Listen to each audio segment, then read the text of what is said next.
দিনাজপুরের চাইতে ঢাকা থেকে দিনাজপুর যে হাইওয়ে আছে ওই হাইওয়ের মধ্যে মোহনপুর রাবার ড্যাম এটা আজকের ভিডিওটা যে আমাকে এভাবে শেষ করতে হবে আমি কখনোই ভাবি নাই। তো প্রথম থেকে সব কিছু ঠিকঠাকই চলতেছিল, কিন্তু হঠাৎ করে আসসালামু আলাইকুম। আজকে আমি যাচ্ছি দিনাজপুরে, যে আমাদের দিনাজপুরের মধ্যে বড় মাঠ আছে বা আশেপাশে যে জায়গাগুলো, তার বিশেষ করে আমি দিনাজপুরে যাচ্ছি আজকে। তার কারণ হচ্ছে আমি যে ভিডিওগুলো শ্যুট করি ওই ভিডিওগুলো রাখার জন্য আমি 2টা পেন ড্রাইভ কিনছিলাম 1 বছর আগে। তো ওইটার মধ্যে ইদানিং দেখতেছি একটা কাজ করতেছে না, নষ্ট হয়ে গেছে। তো ওটাকে রিপ্লেস করে নিয়ে আসবো, যেহেতু সারা জীবনের জন্য গ্যারান্টি দেওয়া থাকে। তো চলুন যাওয়া যাক। এখন আমি যে জায়গাটা দিয়ে হাঁটতেছি এটা একটা রাস্তা, আমাদের বাসা থেকে যে বের হয়ে আসছে রাস্তাটা। আর এই রাস্তা দিয়ে এখন গিয়ে আমি আমাদের স্বপ্নপুরী রোডে উঠবো। ওখান থেকে আমি অটোতে চড়ে আমাদের যে ফুলবাড়ি আছে ফুলবাড়ি শহরে চলে যাব। আর ফুলবাড়ি শহর থেকে বাসে উঠে আবার যাইতে হবে, কারণ আমার বাসা থেকে দিনাজপুর সদর হচ্ছে প্রায় 45 কিলোমিটারের মতো। তো চলুন যাওয়া যাক। আমি ওই রাস্তাটা দিয়ে হেঁটে হেঁটে এসে আমি স্বপ্নপুর রোডে আসার পর একটা ভ্যানে উঠছি, যে ভ্যানে করে এখন যাচ্ছি। এখন এখান থেকে যাবো ফুলবাড়ি ঢাকা মোড়ে, ওখানে আমি বাস পাবো দিনাজপুরগামী যে লোকাল বাসগুলো আছে। বাসগুলোতে 50 থেকে 60 টাকা লাগবে, ওগুলাতে চলে আমি দিনাজপুর সদরে চলেন গিয়ে। এখন আমি আছি ফুলবাড়ি ঢাকা মোড়, আর ওই যে সামনে যে বাস দেখা যাচ্ছে আমি ওগুলোর মধ্যে একটাতে উঠে যাব। দ্রুত যায় বাসে উঠে যাই। আমি ওনার সাথে কথা বললাম, বলে এখন বাসে গিয়ে উঠতেছি। আমার কাছে রাখছে ওনারা 60 টাকা, বলতেছে 90 টাকা ভাড়া, সেখানে 60 টাকা নিচ্ছে। কিছু বুঝলাম না, এরকমই বলে ওনারা। উঠে যাই, বাস তো ফাঁকা। বেড যাই, সিটে বসলাম। এখন দেখা যাক কখন গাড়িটা যায়।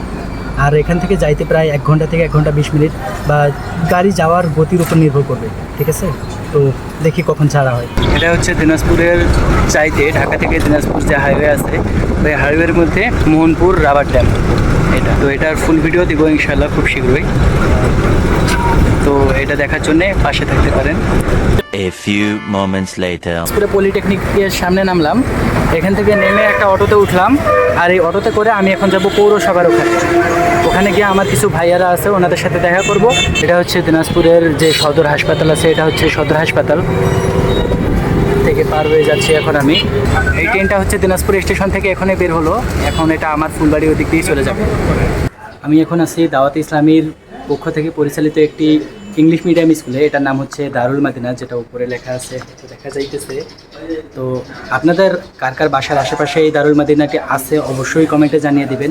আর এখানে হচ্ছে বাংলা, ইংলিশ, অন্যান্য সাবজেক্টের পাশাপাশি আরবিটাও খুব সুন্দরভাবে শিক্ষা দেওয়া হয়। তো অবশ্যই কমেন্টে জানিয়ে দেবেন আপনাদের আশেপাশে দারুল মাদিনা আছে কি না। তো এখানে এখন আসছি, এখান থেকে বের হয়ে ইনশাআল্লাহ আবার আমরা বের হচ্ছি অন্য জায়গায় উদ্দেশ্যে। এখন আমি যাচ্ছি গ্রামীণ কাঁচা রাস্তা দিয়ে। দেখেন চারিদিকে কত সবুজ ধান ক্ষেতের মাঝখান দিয়ে আমরা যাচ্ছি। নাম কি? নুন নবী। মাশাআল্লাহ। কার নাম রিফাত? কার নাম? কার নাম রিফাত? আরেকটা পিচ্ছির নাম? এখানে অনেকগুলো পিচ্ছি। তো এখন আমি এসে দিনাজপুরের মডার্ন মোড়ে, আর এখান থেকে আমি আমার পেন ড্রাইভগুলোকে রিপ্লেস করে নিব। তো চলেন যাই, দোকানে গিয়ে আমরা চেঞ্জ করে নিই। এটা পিসি হাউস কিনি। এখানে কোথায় জানি পিসি হাউস আছে না, মোবাইল হসপিটাল, এখানে খুঁজেন পিসি হাউস। আমি অলরেডি পেয়ে গেছি, এটা হচ্ছে পিসি বাজার। আর এখান থেকে আমি আমার পেন ড্রাইভগুলোকে কিনছিলাম। চলেন ভিতরে যাই। পিসি বাজার থেকে বের হলাম, আর এখানে ওনাদেরকে পেন ড্রাইভটা দিলাম। ওনারা বলতেছে 15 দিন টাইম লাগবে, আর ওটাকে ঢাকায় পাঠাবে হয়তো বললো। আর ওখানে পাঠানোর জন্য ওনারা 150 টাকা ফি ধরছে, বলতেছে যে এটা সার্ভিসিং খরচ বা কুরিয়ার খরচ এটা আপনাকে দিতে হবে পরিবহন খরচ হিসাবে। ঠিক আছে, তো আমি বললাম যে এটা পরবর্তীতে দিলে হবে কিনা, বা ওনারাই বলতেছে যে এটা পরবর্তীতে দিলেও হবে, আপনি পরে দিতে পারেন।